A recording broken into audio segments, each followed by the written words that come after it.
Vous pourrez donc vous joindre librement à la discussion. Je m'appelle Cho Zhang. Je suis conseiller juridique à l'ISD.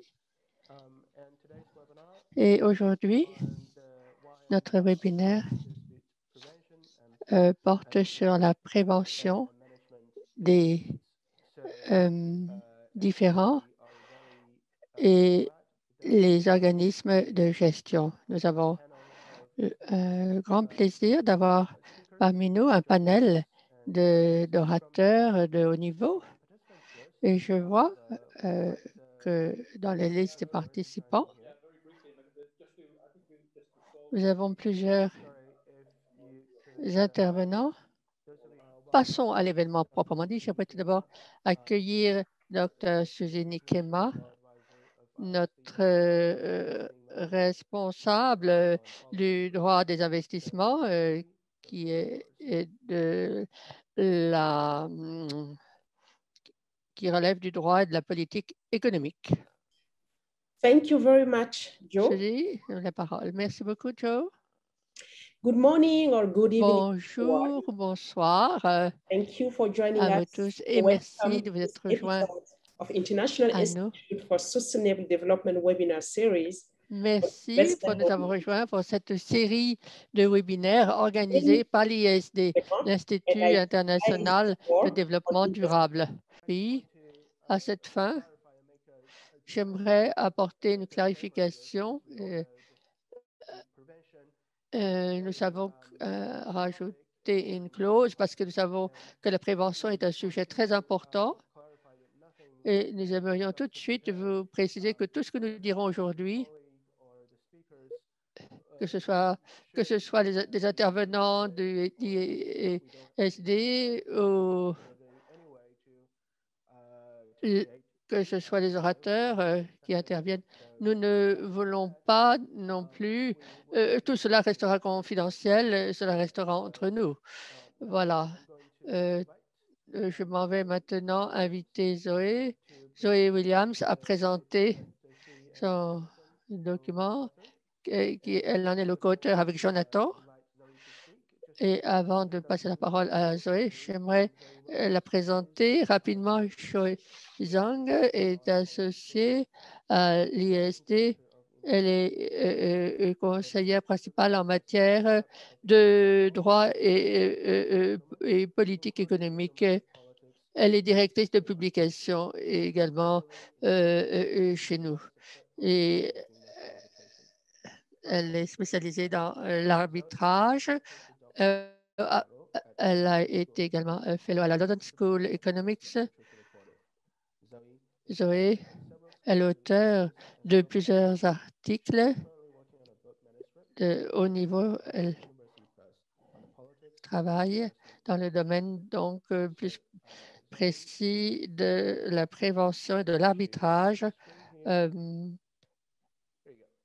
Voilà, nous la voyons maintenant. Voilà, formidable. Merci beaucoup pour cette présentation et merci à tous d'être présents. Jonathan est là aussi. Et ce document joue pour nous un grand rôle. Et donc, je m'en vais vous parler brièvement des motifs pour lesquels nous avons décidé de rédiger ce texte. Et la question par laquelle nous avons commencé est très claire. Que savons-nous de la forme et de la fonction des agences de gestion et de prévention des différends? Et quelles sont les questions auxquelles on n'a pas encore trouvé de réponse? Et je commencerai donc par là, par quelques observations. En premier lieu, je dirais que les DPMA, comme on les appelle, ont été conçus, peuvent être un outil permettant de prévenir ou de gérer les risques de litige.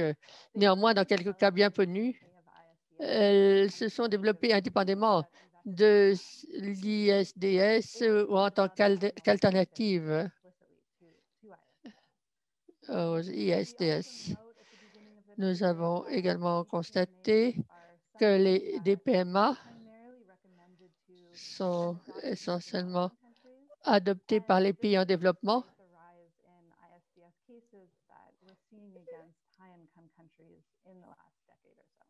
et on en voit moins donc dans les pays à hauts revenus. Et je dirais que cette réflexion intervient à temps nommé parce que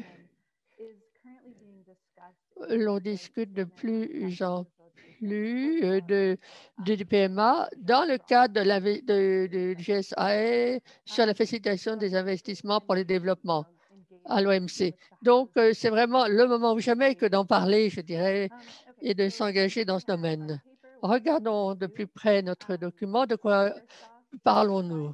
Tout d'abord, nous offrons un aperçu de l'examen de la situation concernant les DPMA dans le contexte des différentes institutions. Et comme vous le verrez, il y a toutes sortes d'institutions qui, à un moment ou à un autre, ont promu les DPMA. Et par ailleurs, ce document fournit une typologie des DPMA axée sur leurs différents designs, leur logique opérationnelle. Et nous avons également ajouté quelques études de cas des DPMA existantes dans la mesure où l'information était disponible. Et enfin, nous soulevons quelques préoccupations concernant quelques questions à propos des DPMA. Voilà. La première partie de notre document, nous nous penchons sur le rôle des institutions internationales par rapport à la promotion des DPMA. Toutes les DPMA n'ont pas été créées par des institutions internationales, n'est-ce pas? Cela dit, la CNUSED, l'APEC, l'OCDE ont publié des rapports recommandant les DPMA depuis les années 2000.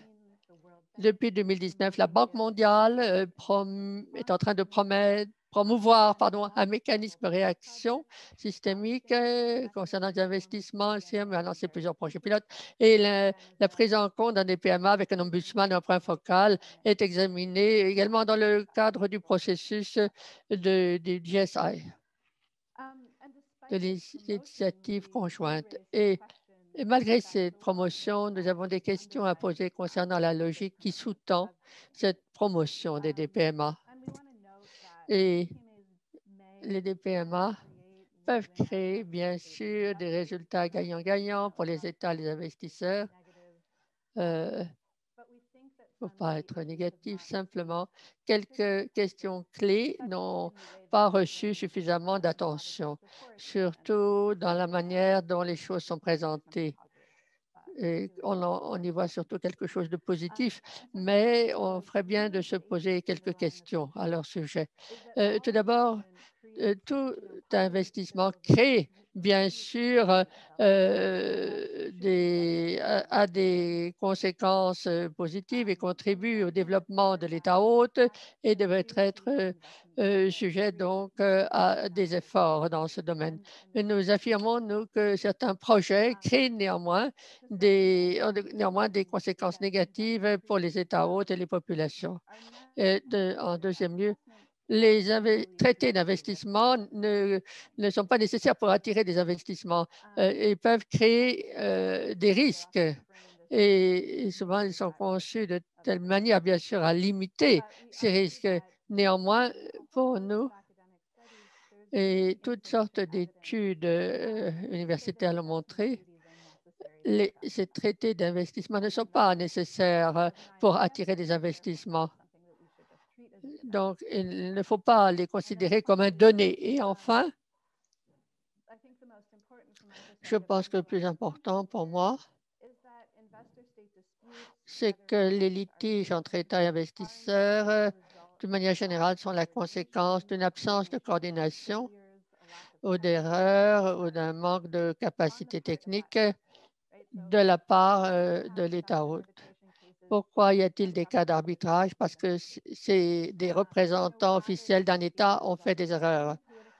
Au lieu de poser des questions d'ordre politique, etc., de parler de répartition des ressources, il faut, quand on voit l'histoire des dossiers, on ne peut pas dire que c'était vraiment des questions d'ordre politique, mais souvent, il y a eu tout simplement des erreurs de commises et et on peut régler les questions par des moyens administratifs très simples.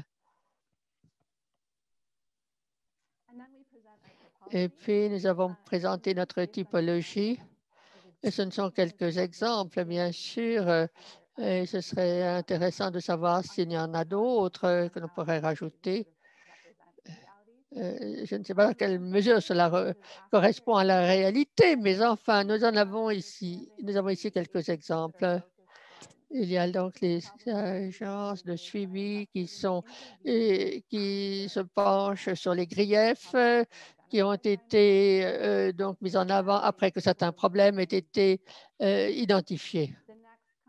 Ensuite, nous avons comme des PME les agences qui s'occupent de la conformité des traités. Ah, on entend l'espagnol là tout d'un coup. Et qui sont axés. Excusez-moi, on entend maintenant, il y a un problème avec la traduction en espagnol. Donc, ces agences de conformité au traité s'occupent de la conformité avec les traités d'investissement. Et on voit très mal, malheureusement, il faudrait pouvoir agrandir. Mais nous trouvons que le DPMA du Pérou en est un excellent exemple. Et nous avons aussi des agences de gestion des différents, et nous avons aussi des agences qui examinent les questions administratives et elles prennent des décisions qui peuvent représenter des exemples à suivre. Et ces dernières agences en particulier se penchent sur des problèmes, des griefs les griefs invoqués par les investisseurs. Et il y a souvent un rapport plutôt avec le droit interne plutôt qu'avec le traité d'investissement proprement dit. Et nous pensons que le meilleur exemple est celui du comité d'aide à l'investissement au Myanmar. Ainsi, nous avons des études de cas qui permettent de décrire des exemples concrets. Et enfin, dans ce document, nous lançons quelques interrogations sur la base de cette recherche qui devrait susciter davantage de recherche sans doute aussi. Mais je ne vais pas entrer dans les détails, cela durerait trop longtemps. Je resterai là et je crois que ce document donc, va susciter certainement des questions. Merci, merci beaucoup. Maintenant, nous allons passer à la partie suivante de ce webinaire. Je vois que certains participants ont dit qu'ils n'arrivaient pas à voir comme il convient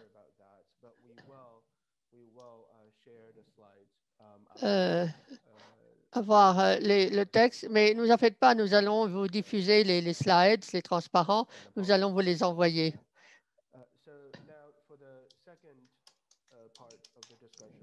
Pour la deuxième partie de la discussion,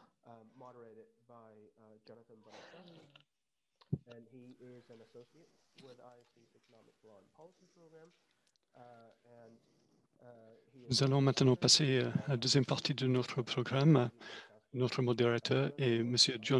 Jonathan Bonilla. Il est un associé de l'IISD, il est maître de conférences en droit à l'Université de New South Wales. Il dispose de plusieurs années d'expérience dans le domaine des litiges. Il a conseillé plusieurs gouvernements de pays développés et en développement.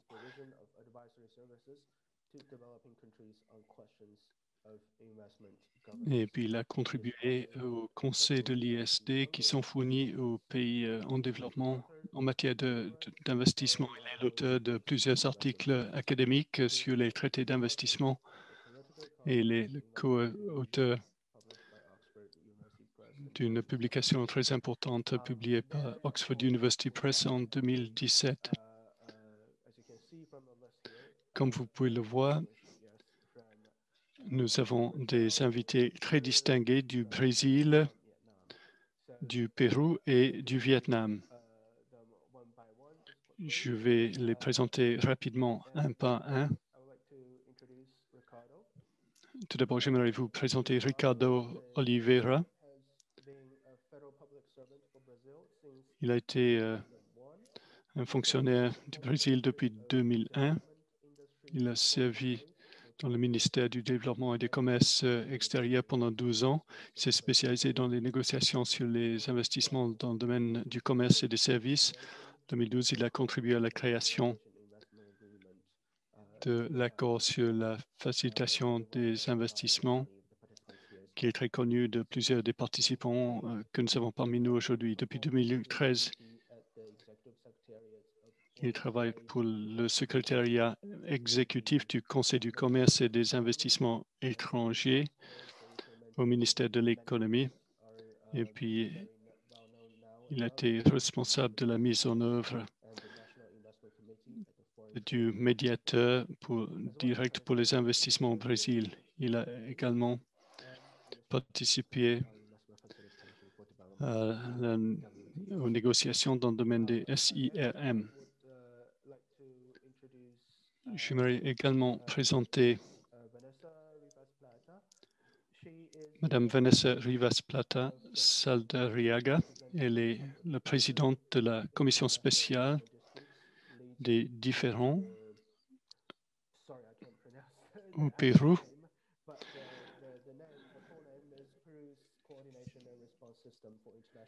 Le nom en entier est le système de coordination et de réponse en matière de différends internationaux en matière d'investissement, SICRACI. Elle a été la négociatrice en chef dans plusieurs accords d'investissement internationaux.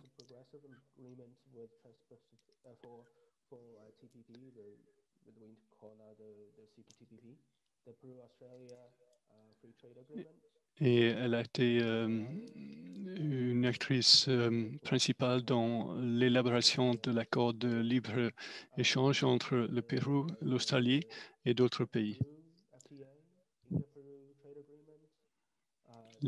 Dans les accords de libre-échange entre la Turquie et le Pérou et entre la Chine et le Pérou, elle a également représenté le Pérou dans différents forums internationaux comme l'OMC, la CNUSED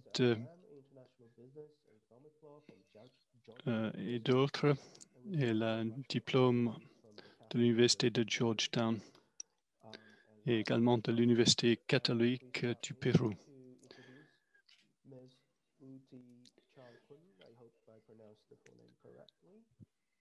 J'aimerais vous présenter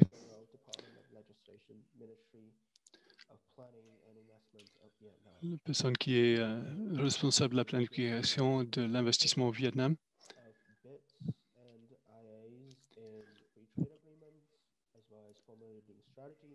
Une grande partie de son travail concerne les accords de libre-échange pour le Vietnam. Il a été avocat dans des litiges internationaux dans lesquels le Vietnam est un défendeur concernant des projets à grande échelle. Elle a participé à la rédaction de règlements et de lois dans le domaine de l'investissement.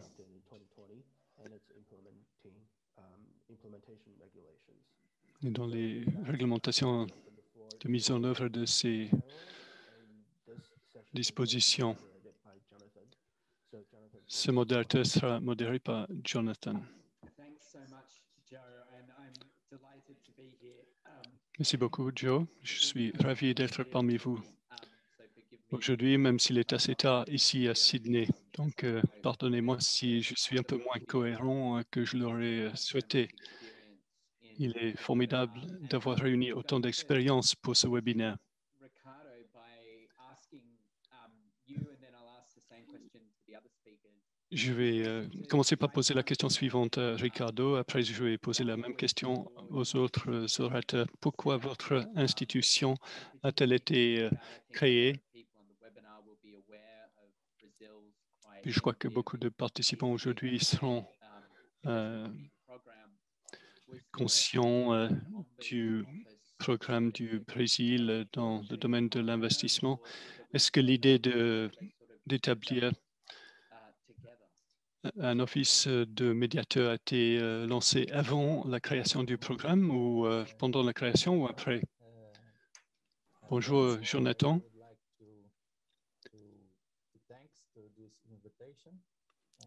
J'aimerais vous remercier de l'invitation et de l'opportunité de vous parler de l'investissement direct au Brésil. Comme vous l'avez dit très pertinemment, le Brésil a élaboré le CFIA vers la fin de 2012 et cet accord a été approuvé par le Conseil de l'investissement étranger au Brésil en 2013. Donc, il est important de noter que l'approche adoptée par ce modèle est différente de celle des accords traditionnels en matière de protection des investissements, les IPPA, qui étaient plutôt basés sur la protection. Le CFIA est fondé sur la coopération et sur la facilitation des investissements.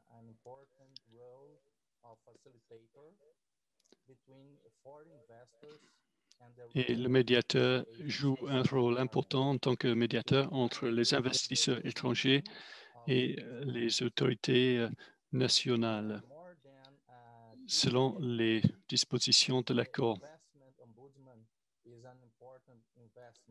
Le médiateur, le mécanisme de médiation est très important pour fournir un soutien important aux investisseurs étrangers. Le but est d'assister les investisseurs étrangers par rapport à leurs demandes et par rapport à leurs créations éventuelles dans leurs relations avec les autorités brésiliennes. Donc, le DPMA peut centraliser les demandes qui sont reçues par les investisseurs étrangers auxquelles il faut répondre conjointement avec les organismes gouvernementaux qui sont impliqués dans chaque cas.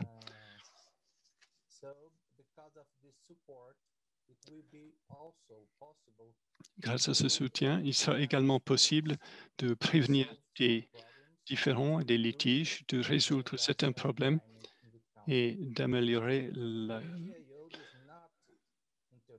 climat d'investissement dans le pays. Le but n'est pas de s'immiscer dans les pouvoirs des autres organes gouvernementaux et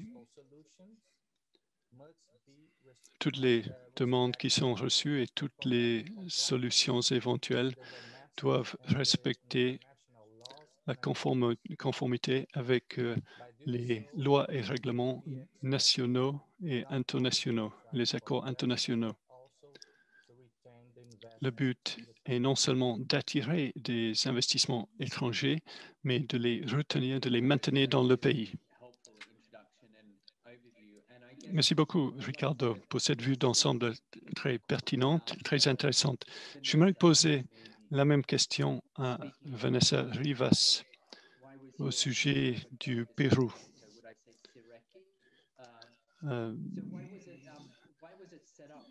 Pourquoi avez-vous établi la secrécy, le secrécy?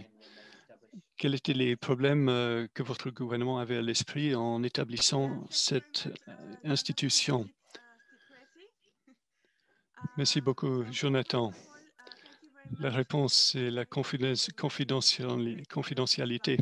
Tout d'abord, merci beaucoup à l'ISD pour l'invitation de participer en tant que panéliste aujourd'hui. Je suis ravi de partager ce panel avec des orateurs très distingués.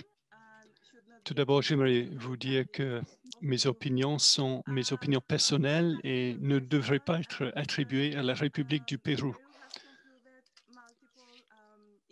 Pour répondre à votre question, Jonathan, nous avons conclu plusieurs accords d'investissement pour stimuler la croissance économique.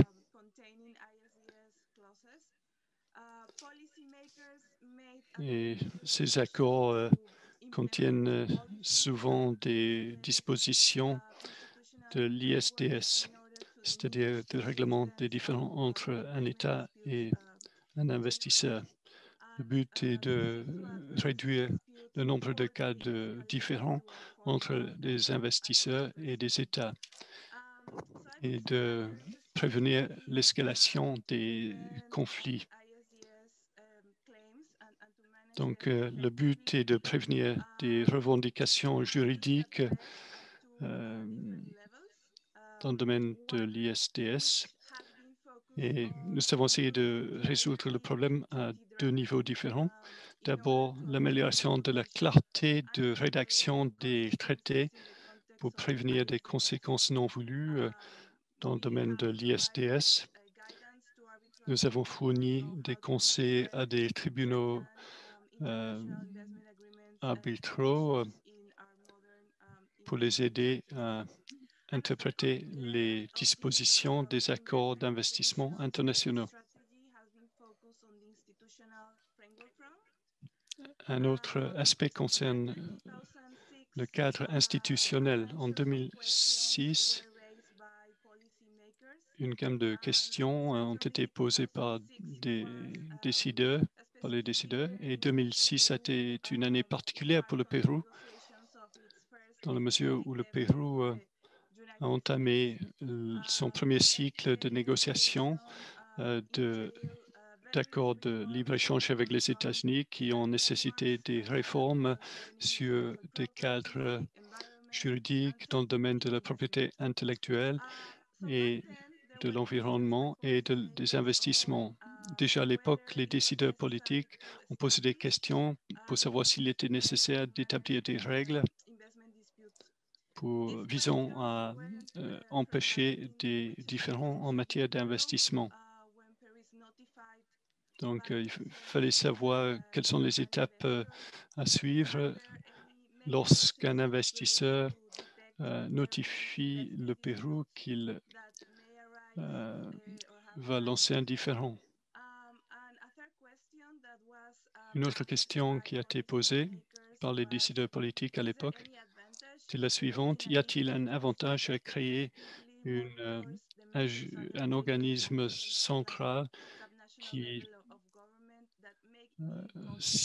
surveille les mesures qui sont éventuellement prises au niveau du gouvernement pour empêcher des conflits d'intérêts des conflits avec les accords internationaux signés par le Pérou. Donc 2006 a été une année très importante à cet égard pour le Pérou. Cette loi a créé une certaine confidentialité. La réponse aux différents internationaux en matière d'investissement sont confidentielles.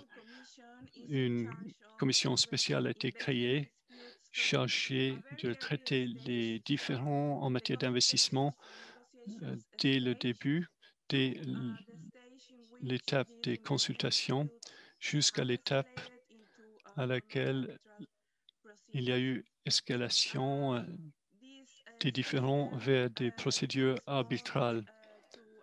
Le but de ce système est de répondre aux revendications dans le domaine de l'ISDS. Il y a des décisions qui sont prises sur les aspects financiers et des dispositions précises concernant les procédures d'acquisition d'avocats externes. Ce système de coordination a été établi dans un contexte historique, politique et économique très particulier. Le Pérou a entamé un cycle de négociations très actif en matière d'accords d'investissement. Les décideurs ont décidé qu'il fallait absolument mettre en place des politiques pour que le pays soit préparé à traiter des différends en matière d'investissement. La confidentialité a d'autres fonctions en termes de litige. La Commission est chargée d'élaborer la stratégie de la République de Pérou pour défendre ses intérêts dans le domaine des revendications ISDS. Donc ça, c'est la vue d'ensemble des origines de la confidentialité et le rationnel politique de l'établissement de ce cadre institutionnel. Modérateur, merci beaucoup, Vanessa. Un point qui est intéressant déjà est que on voit déjà des différences de fonctionnement et de contexte entre ces deux institutions qui sont très connues. Si je vous ai bien compris, Ricardo, au Brésil, le rôle du médiateur est quelque chose qui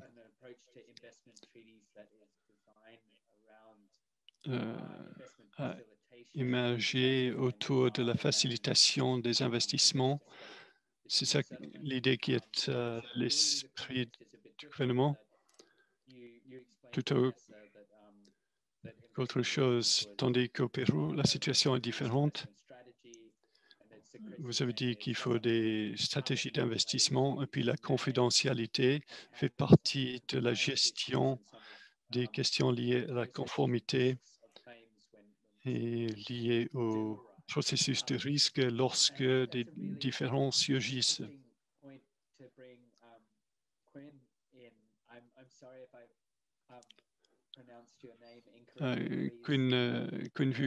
Je m'excuse si j'ai mal prononcé votre nom lors de l'introduction.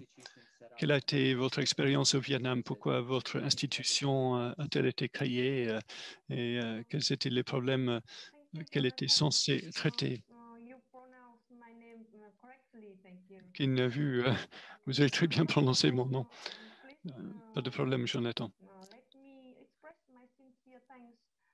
Tout d'abord, j'aimerais vous remercier très sincèrement de m'avoir donné cette occasion de participer à cet échange d'expériences et d'idées avec des représentants d'autres pays.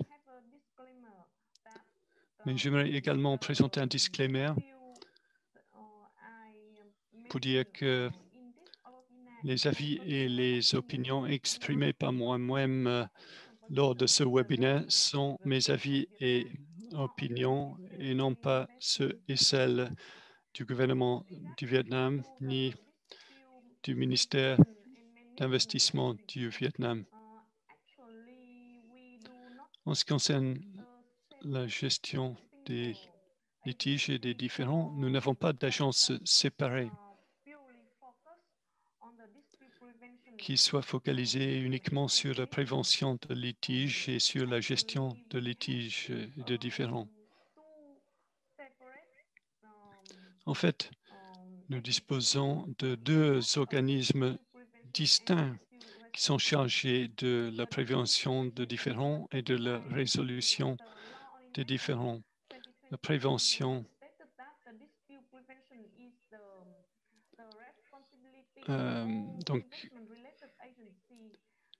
il y a deux organes séparés qui s'occupent de ces aspects différents.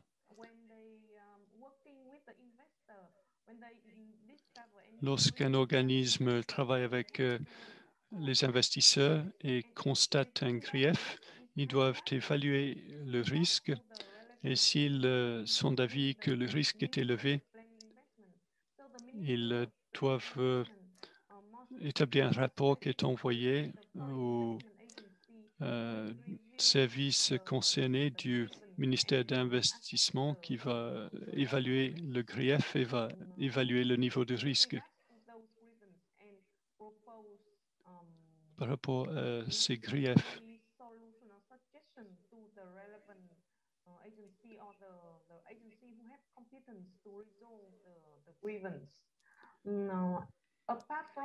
il va référer le différend à l'organisme concerné.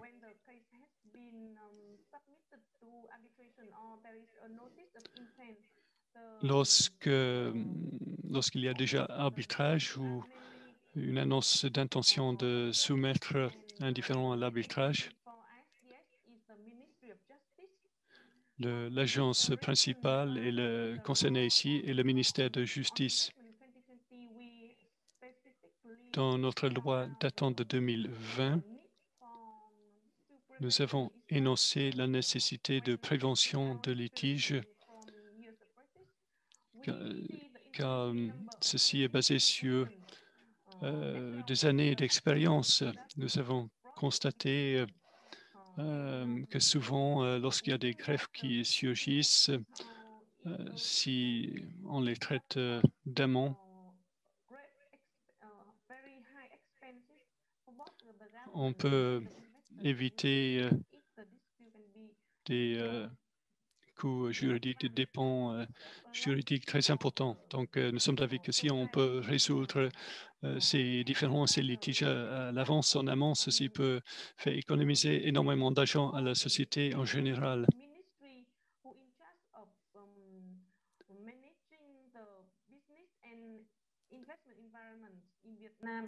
Et évidemment, le ministère de l'Investissement au Vietnam souhaite retenir les investissements étrangers au Vietnam, surtout en ce moment, un moment où les investissements étrangers directs sont en baisse. Notre système est très simple, mais notre système est encore dans ses balbutiements par rapport au système de la République du Pérou et de la Corée. Seule l'obligation est que l'autre organisme doit effectuer un rapport dès qu'un grief ou une plainte surgit. Modérateur, merci beaucoup, Kin, pour votre introduction. Il est intéressant de voir la séparation des deux agences.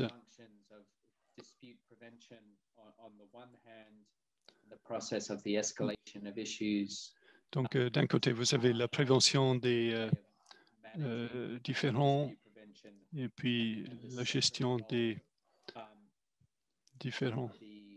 Puis le rôle séparé pour traiter l'aspect des litiges.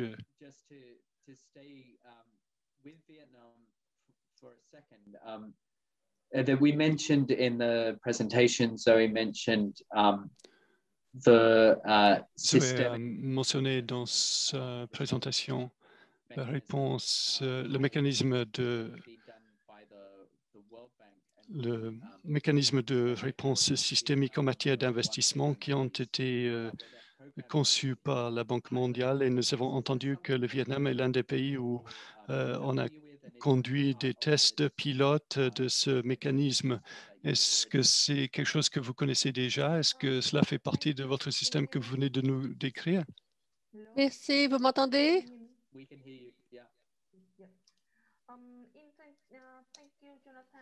Merci, Jonathan. Je crois que vous avez raison. Le ministère de la Planification avait lancé un projet pilote FIRM qui avait pour but de mettre en place un mécanisme permettant d'identifier les problèmes. Nous avons donc collecté des données de la part des investisseurs et d'autres agences concernant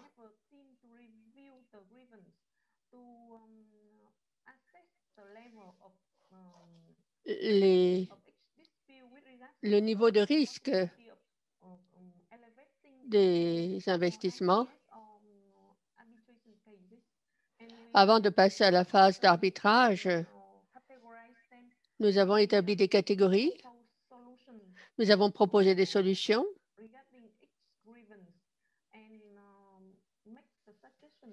Et nous avons fait des propositions aux agences concernées.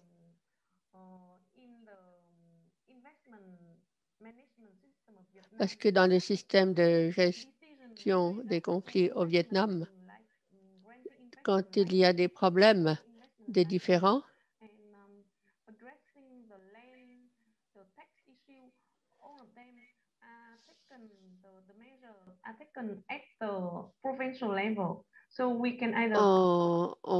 on prend déjà des mesures à un niveau provisoire et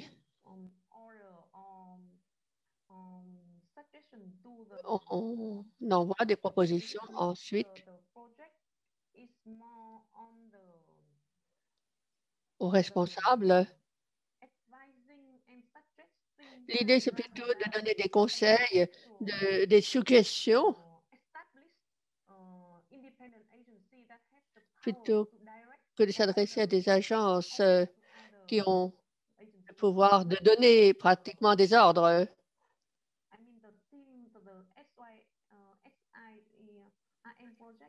Et voilà pourquoi votre projet est très intéressant, mais il n'y a pas de décisions qui sont prises chez nous. Ce sont simplement des conseils qui sont transmis au gouvernement. Oui, c'est vraiment une information intéressante à propos du rôle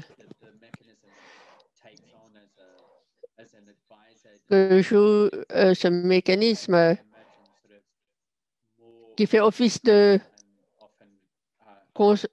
conseiller, si je peux dire, au niveau de la prévention.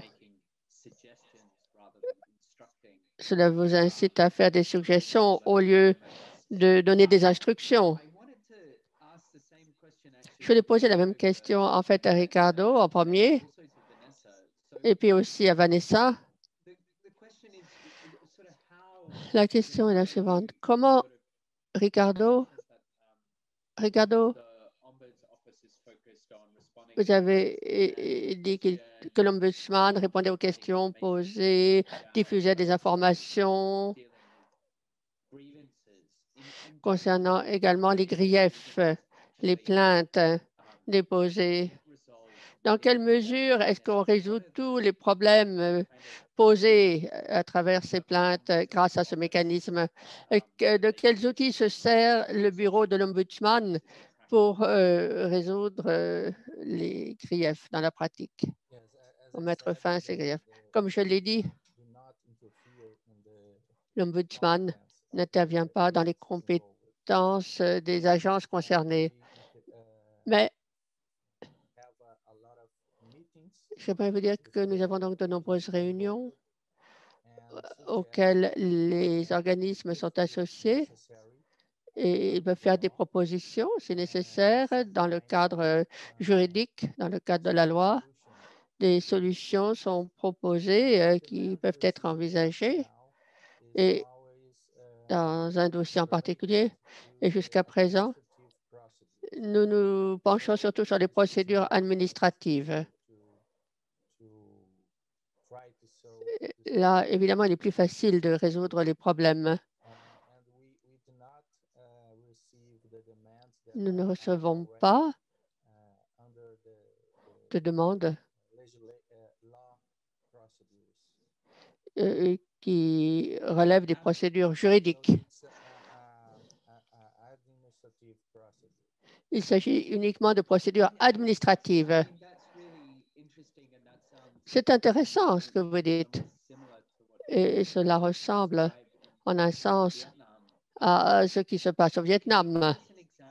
Pouvez-vous nous donner un exemple d'un litige typiquement administratif d'une plainte déposée et que l'on peut résoudre grâce à ce processus? Excusez-moi, oui. Nous recevons des demandes qui concernent certaines interrogations, des doutes liés à la législation, à la procédure administrative qui a été suivie. Et là, il est facile d'y répondre. Par exemple, une entreprise nous a demandé des informations pertinentes concernant le processus d'entrée de capitaux étrangers aux fins d'investissement au Brésil. Après avoir analysé la demande qui est passée par le système DIO, la Banque centrale du Brésil, qui fait partie du réseau des points focaux, a été priée d'envoyer toutes les informations nécessaires et la réponse a été envoyée à l'investisseur par le système de VIAO. Un autre exemple, une compagnie avait besoin d'équipements dans un domaine bien particulier et a demandé quelle serait la meilleure manière d'opérer dans le pays directement ou par le biais d'un prestataire service Internet, je crois, au Brésil, et a demandé comment elle pouvait s'enregistrer pour fournir les services escomptés. Après avoir analysé la situation grâce au BIO, on a envoyé une demande au ministère de l'Énergie quant aux démarches administratives indispensables à fournir, et une autre question a été envoyée au bureau de l'Avoué général qui a donné la liste des institutions qui autorisaient les investissements au Brésil conformément à la législation. Et une fois reçues les informations, nous avons préparé les réponses que nous avons transmises aux investisseurs. Je voulais juste donner la possibilité à Vanessa de répondre à cette question, parce que ce que j'ai trouvé intéressant dans les deux exemples qu'elle a fournis à propos de la demande d'information, par exemple pour l'entrée d'un capital étranger, à propos de l'entrée d'un capital étranger, quant à la manière de fonctionner au mieux. Je crois que c'est un prestataire qui voulait s'engager avec Petrobras. Ce sont des questions qui concernent donc des partages d'informations dans l'intérêt des investisseurs. Ce ne sont pas des questions, des demandes, des griefs, des plaintes qu'on assit normalement à l'ISDS avec ce type de plainte, avec ce type de différend. Voilà. Je voulais juste demander maintenant à Vanessa,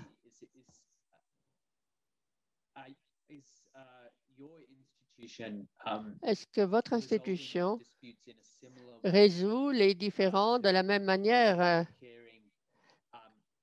que ce que nous avons entendu de la bouche de Ricardo et de notre amie vietnamienne?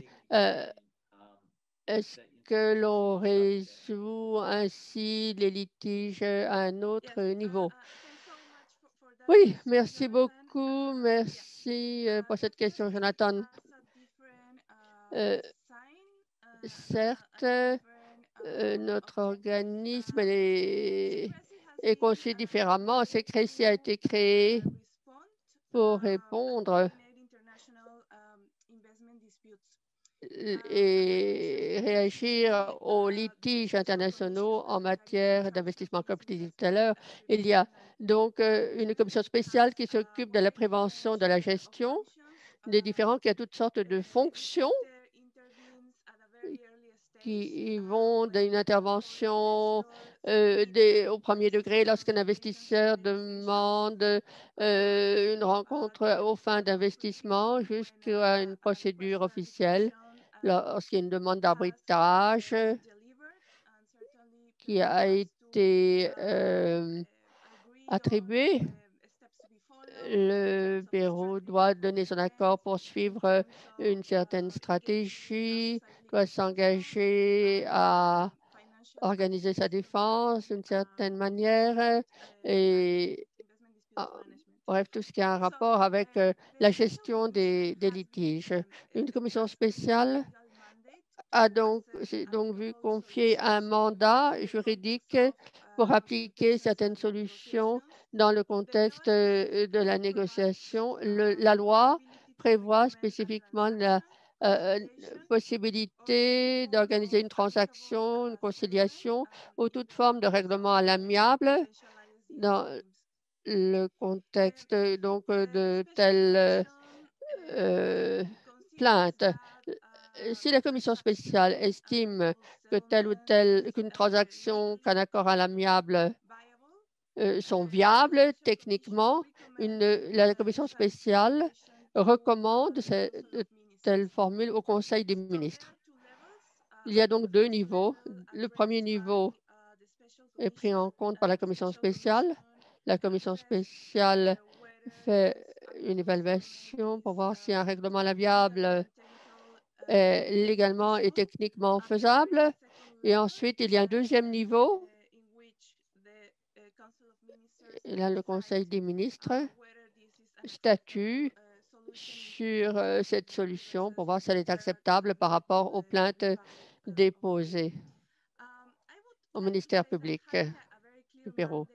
Cela dit, si le mandat est très clair concernant les étapes à suivre depuis le premier jour, les requêtes de consultation ayant été demandées, cela offre une certaine certitude juridique, une certaine prévisibilité de part et d'autre, et pour l'investisseur étranger et pour l'État.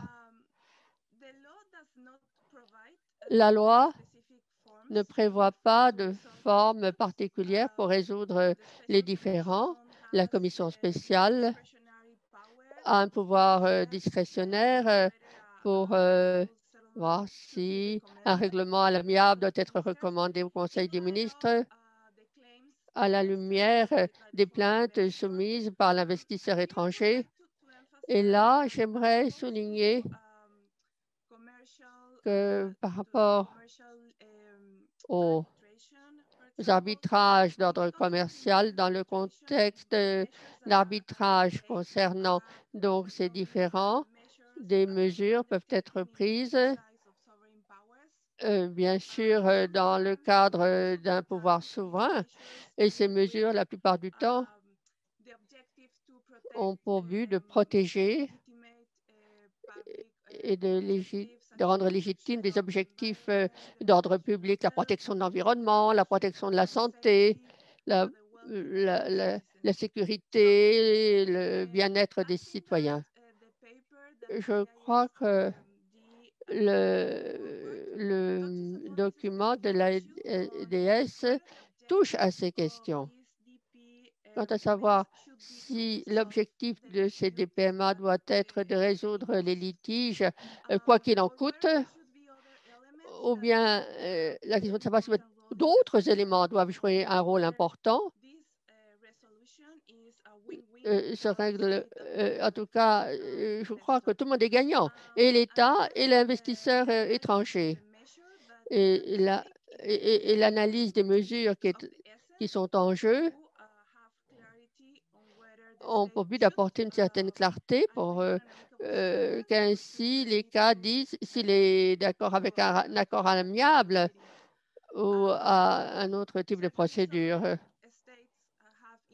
Un État souverain a certainement, bien sûr, une fonction très claire qui est de tenir compte du bien-être de la population en général. Et je trouve très intéressant le cas de l'Australie avec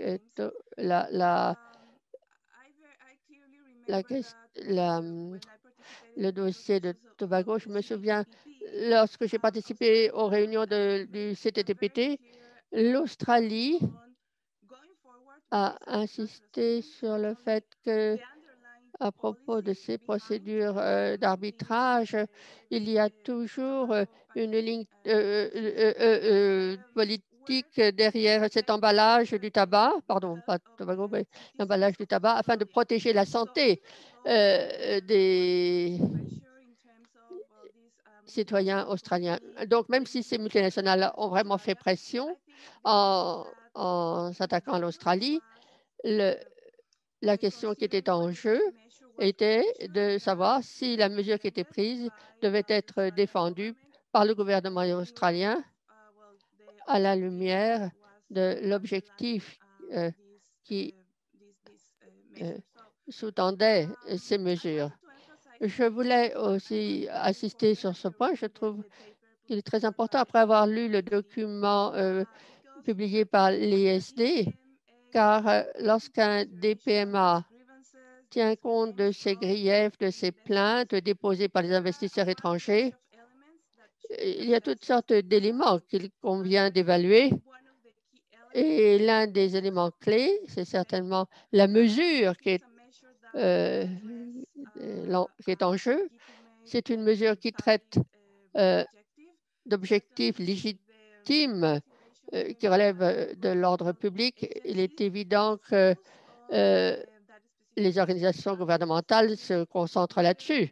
Et il s'agit de savoir si ces transactions doivent être recommandées ou non aux autorités à la lumière de la pertinence de ces mesures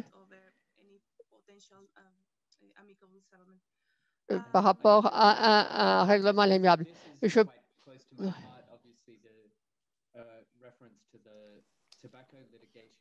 Cette référence est quelque chose qui m'est cher. Cette référence litige sur le tabac. Au sein de ces institutions, il ne s'agit pas seulement de régler des différends ou de régler un grief indépendamment d'une considération des questions qui sont en jeu et indépendamment de l'intérêt public. Je voulais donner la parole à Quinn, puis après nous avons des questions qui ont été posées par les participants. Quinn, est-ce que vous souhaitez revenir dans le débat? Et puis après, on posera les questions posées par l'assistance. Le comité a le pouvoir de recommander un montant des indemnités qui sont versées à un investisseur. Modérateur, est-ce que vous souhaitez répondre à la question? Est-ce que le comité a le pouvoir de recommander un montant, Vanessa? Oui, la loi prévoit un mandat très précis destiné à la commission spéciale qui a la capacité, la possibilité de recommander n'importe quelle forme de règlement à l'amiable ou de conciliation lorsque ces requêtes de consultation et de négociation sont soumises au gouvernement du Pérou.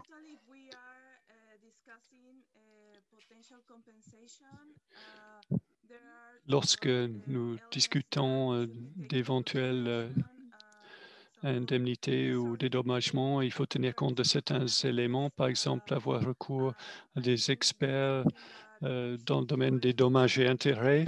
Je crois que c'est quelque chose dont nous avons débattu lors de l'élaboration de cette loi, c'est-à-dire comment remplir le mandat juridique de la Commission, c'est-à-dire la Commission doit faire une recommandation valable au Conseil des ministres. Il est difficile lorsque les investisseurs soumettent des demandes de compensation d'indemnité ou de dédommagement, mais je crois que la loi est très claire sur ce mandat légal et la Commission spéciale a le pouvoir discrétionnaire d'évaluer le niveau des indemnités également.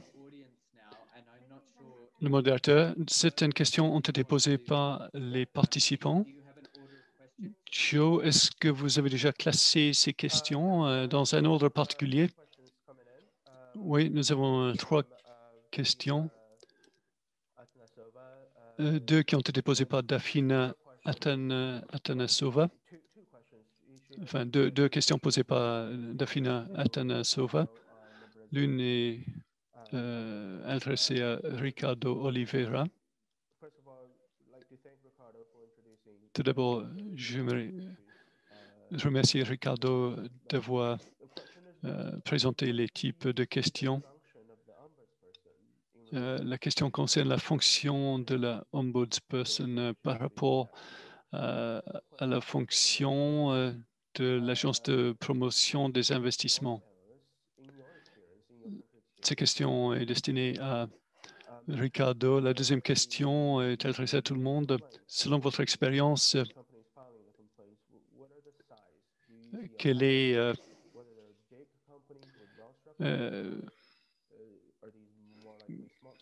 la taille des entreprises dont vos structures doivent traiter les griefs? Taille en termes de chiffre d'affaires ou de structure d'entreprise. Puis il y a une troisième question.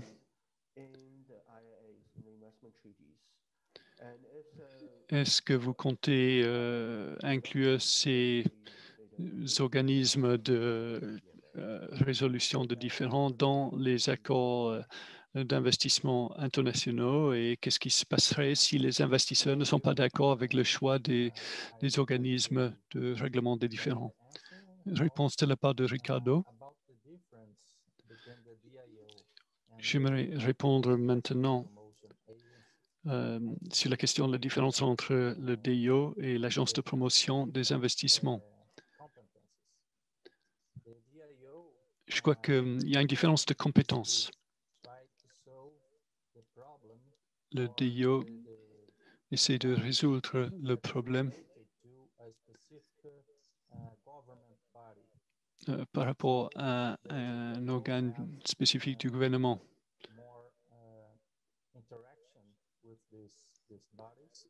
Et quand le DIO a davantage d'interactions avec ces organes gouvernementaux qui lui permettent de répondre aux demandes des investisseurs. Tandis que le DPMA promeut des investissements à l'étranger et essaie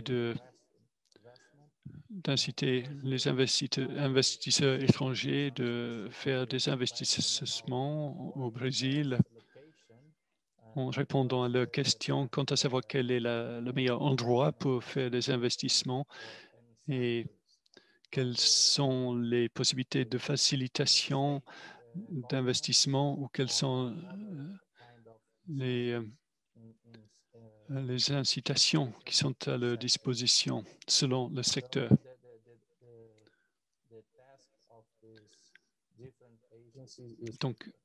Donc ces diverses agences ont des tâches différentes. Yes, and probably I could respond to the question. Réponse de la part de Vanessa. Est-ce que je peux répondre à la question concernant le schéma des demandes de la part des investisseurs qui soumettent des demandes d'arbitrage au gouvernement? En réponse à cette question, je crois que l'une des caractéristiques clés de la loi qui a créé la confidentialité est l'obligation d'imposer aux agences gouvernementales la nécessité de notifier le coordinateur du système d'un conflit éventuel entre les investisseurs et de telles agences gouvernementales. Je crois que l'information est vraiment d'une importance clé lorsqu'il s'agit de gérer ces différends. Donc, nous avons une disposition très claire dans cette loi qui a créé la confidentialité. Donc, nous avons pu cartographier les différents éventuels ou les différents effectifs. Et nous savons donc quels sont les secteurs économiques qui sont plus susceptibles de donner lieu à des différents économiques. Quels sont les secteurs dans lesquels l'État hôte sera éventuellement appelé à intervenir pour régler un différend et pour régler ces controverses potentielles entre l'État et les investisseurs étrangers. Je ne dirais pas qu'il y a des caractéristiques spécifiques en ce qui concerne les entreprises qui demandent des consultations et des négociations ou qui soumettent des différends au gouvernement du Pérou. Mais en ce moment, nous avons, comme je l'ai dit, cartographié quels sont les secteurs économiques qui sont plus susceptibles de vivre de tels différends. Nous avons pu suivre ces secteurs. Nous n'avons pas reçu un mandat réglementaire, mais il est important de savoir quels sont les secteurs d'activité dans lesquels il y a plus de chances de voir des différends. À ce moment-là, nous pourrons donner de meilleurs conseils à d'autres agences et organismes gouvernementaux qui sont concernés par les réglementations. Donc, en ce qui concerne la prévention et la gestion des différents, je dirais que l'information est d'une importance clé. Et si le gouvernement peut fournir des lois qui soient capables d'obliger les agences gouvernementales de notifier de conflits éventuels, ceci pourrait avoir une certaine pertinence lorsqu'il s'agit de prévenir d'éventuels différends bien en amont, très en amont. Modérateur, vous avez évoqué cette obligation qui est imposée aux agences gouvernementales de notifier la Commission s'il y a un différend éventuel. Combien de notifications le secrecy va-t-il recevoir chaque année? Réponse là pas de Vanessa, je n'ai pas le droit de vous donner une réponse chiffrée, mais je vous dirais que nous avons été très actifs par rapport à la réception de ces requêtes de consultation et de négociation.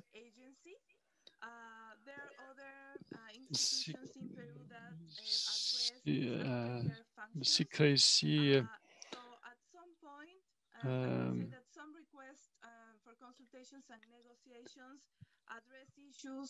s'en occupe. Donc, le secrecy n'est pas une agence de suivi,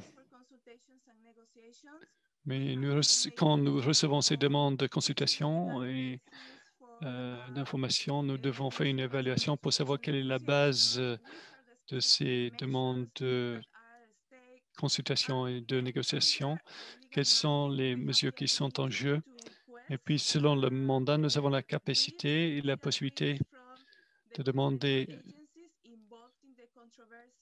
des conseils juridiques des agences gouvernementales qui sont impliquées dans les controverses pour nous permettre d'avoir une évaluation en profondeur des mérites, des revendications pour déterminer s'il y a la possibilité d'obtenir une solution. C'est un processus qui implique plusieurs étapes et plusieurs agences ou organismes du gouvernement. Et la loi a grandement facilité ce processus.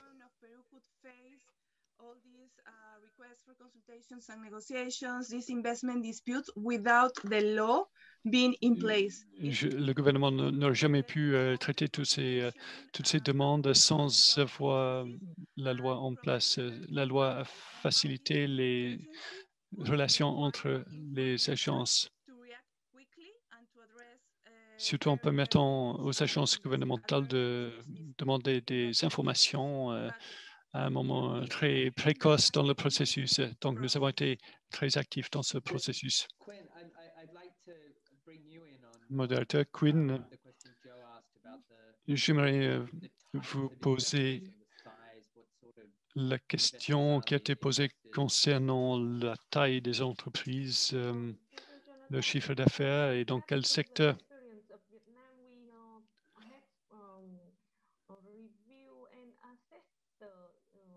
Grievance of investor. However, we see the size of the investment of investor can vary.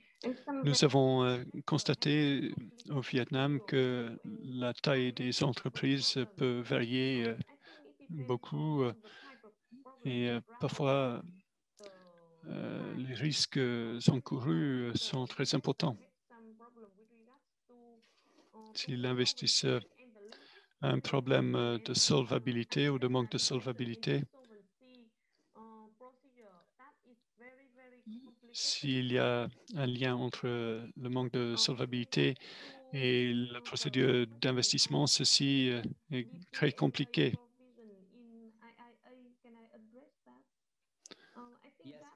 En ce qui concerne les dispositions de DPMA, l'inclusion de dispositions sur le DPMA,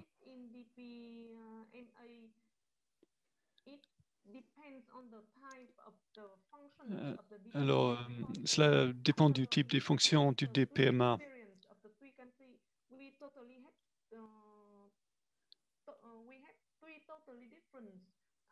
Nous avons constaté des différents types de DPMA selon les pays. Donc, je crois que tout dépend du but du DPMA. Et cela dépend également de la question de savoir s'il s'agit d'un seul DPMA, d'un seul pays. Et, il se peut que ce soit un sujet de recherche très intéressant que vous pourriez peut-être examiner à l'avenir. Modérateur, merci beaucoup pour votre réponse. Ce qui m'a frappé dans les réponses des trois panélistes est de constater les grandes différences entre les institutions différentes dans les trois pays en ce qui concerne les problèmes qui sont censés traiter. Et il y a des différences dans le stade des interactions entre investisseurs et États. Donc, je suis d'accord avec vous. Toute suggestion concernant l'inclusion de ces dispositions dans les traités est un peu prématurée. C'est prématuré. Nous ne parlons pas d'un seul type d'institution. Nous parlons d'un paysage assez varié. Joe, est-ce qu'il y a des questions supplémentaires du chat? Oui, en fait, nous en avons plusieurs.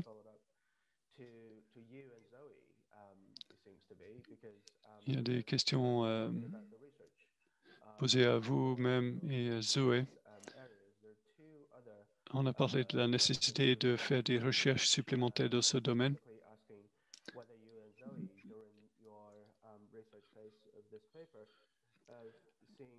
Quand vous-même et Zoé avez fait vos recherches pour ce document, pour la rédaction de ce document, est-ce que vous avez pu constater combien d'agences ou d'organismes de prévention ou de gestion de différents existent au niveau mondial? Nous avons vu le dernier rapport de la CNUSED sur IED. Dans ce domaine, il y a eu 68 cas d'arbitrage qui ont été entamés récemment et qui concernent des accords qui ont été conclus dans les années 90.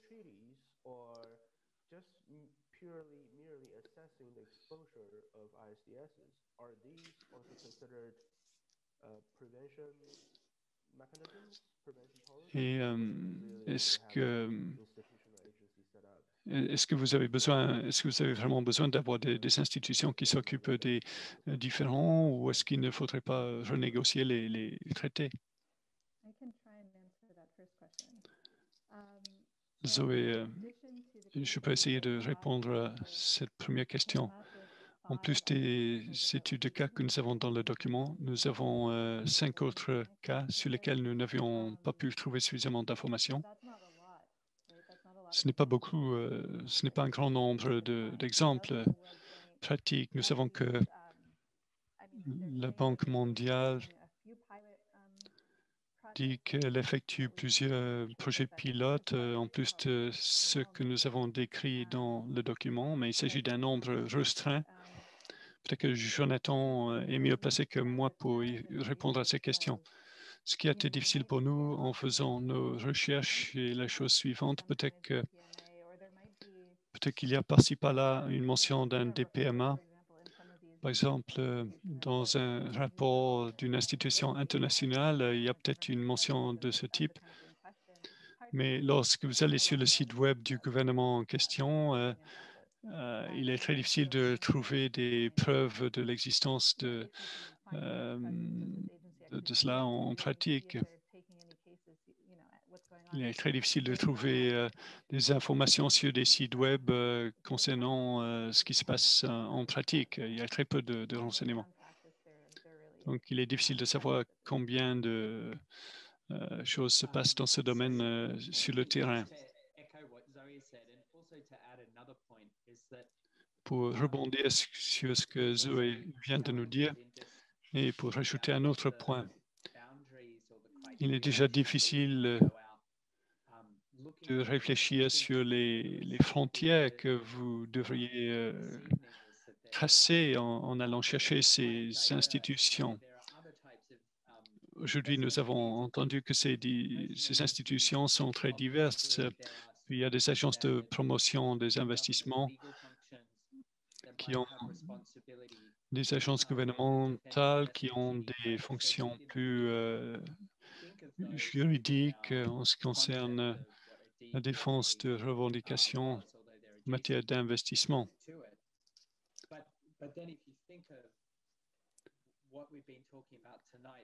Si vous réfléchissez au sujet de notre débat d'aujourd'hui,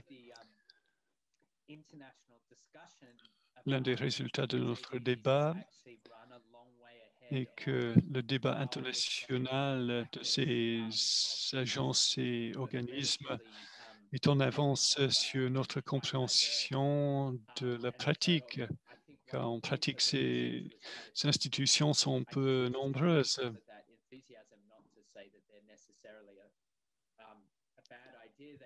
Je crois que ces institutions et organismes peuvent s'avérer très utiles, mais il faudrait mieux comprendre comment ils opèrent en pratique et quels sont les coûts auxquels il faut s'attendre avant de recommander à certains pays d'adopter de telles procédures.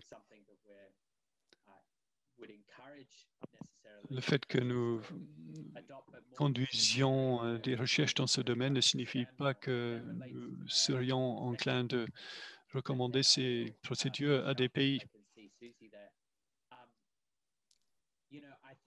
Pour répondre à la deuxième question, je crois qu'il est une priorité urgente de revisiter les anciens traités d'investissement. Si les pays veulent limiter leur exposition au risque en matière de ISDS, il faut vraiment traiter ces risques.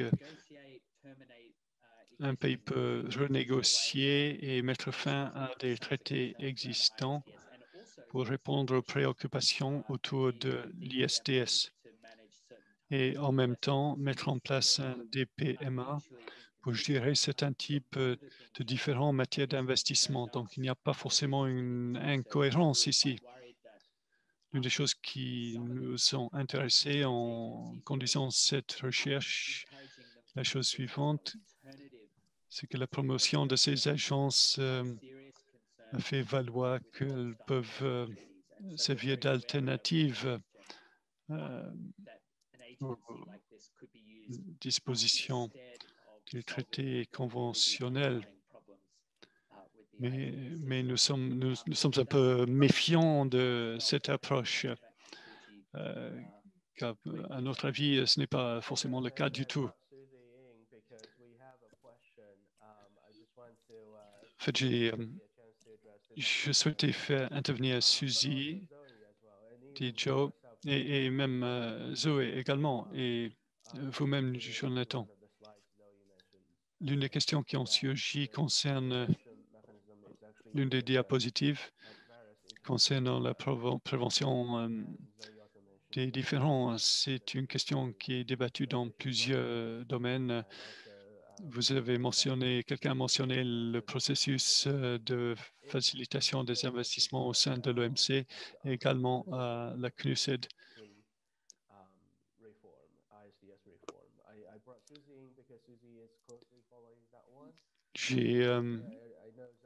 Je souhaitais faire intervenir Suzy car elle suit quelques-uns des développements au sein de la CNUSED.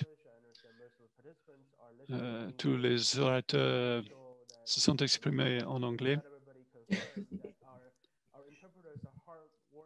Mais je voulais juste confirmer que nos interprètes travaillent en français et en espagnol. Suzy va répondre à ces questions en français.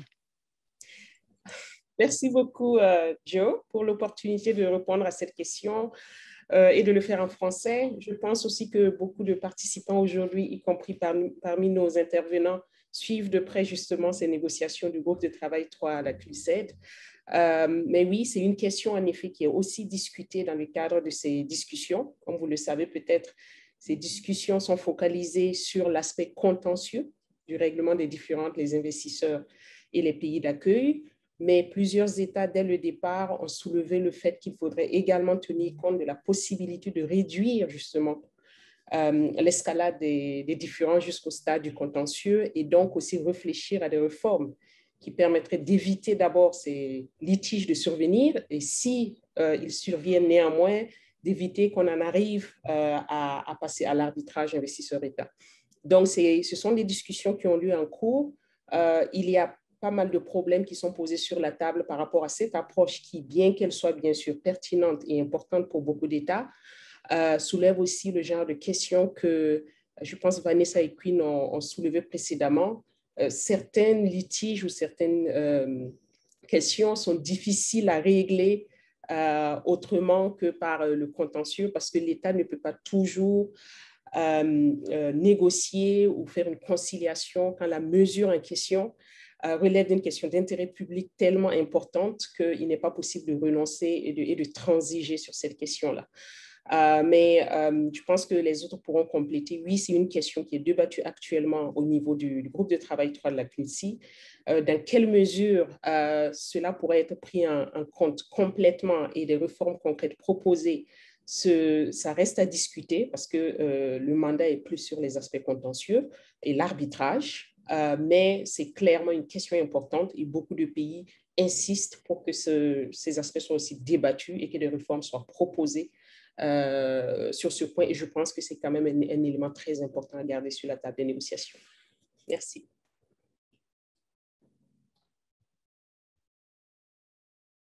Merci, Suzy. Zoe, do you have anything to... Zoé, est-ce que vous avez quelque chose à rajouter? Je crois que Suzy a tout dit.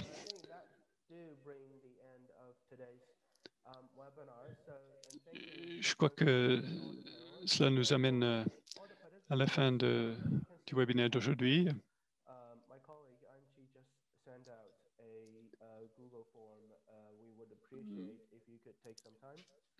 Ma collègue vient de vous envoyer un formulaire Google pour évaluer ce webinaire pour que nous puissions encore améliorer ce webinaire à l'avenir. Il s'agit d'un webinaire qui fait partie de toute une série de webinaires dans le domaine juridique et financier. Le prochain webinaire aura lieu au mois de juillet. Merci beaucoup tout le monde d'avoir assisté à ce webinaire.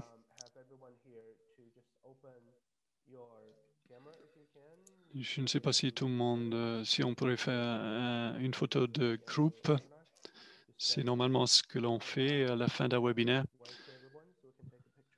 Si tout le monde peut mettre en marche la vidéo pour qu'on puisse faire une photo.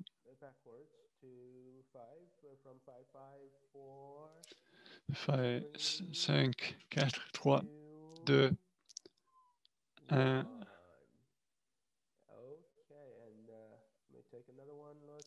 Voilà. Puis juste une autre. 5, 4, 3, 2, 1. Voilà. Ça y est. J'ai pris la photo. Merci beaucoup d'avoir contribué à cette discussion très vive. Merci à tous les panélistes. J'espère que vous, les participants, avez pu profiter de ce webinaire. Nous allons partager les diapos avec vous après le webinaire.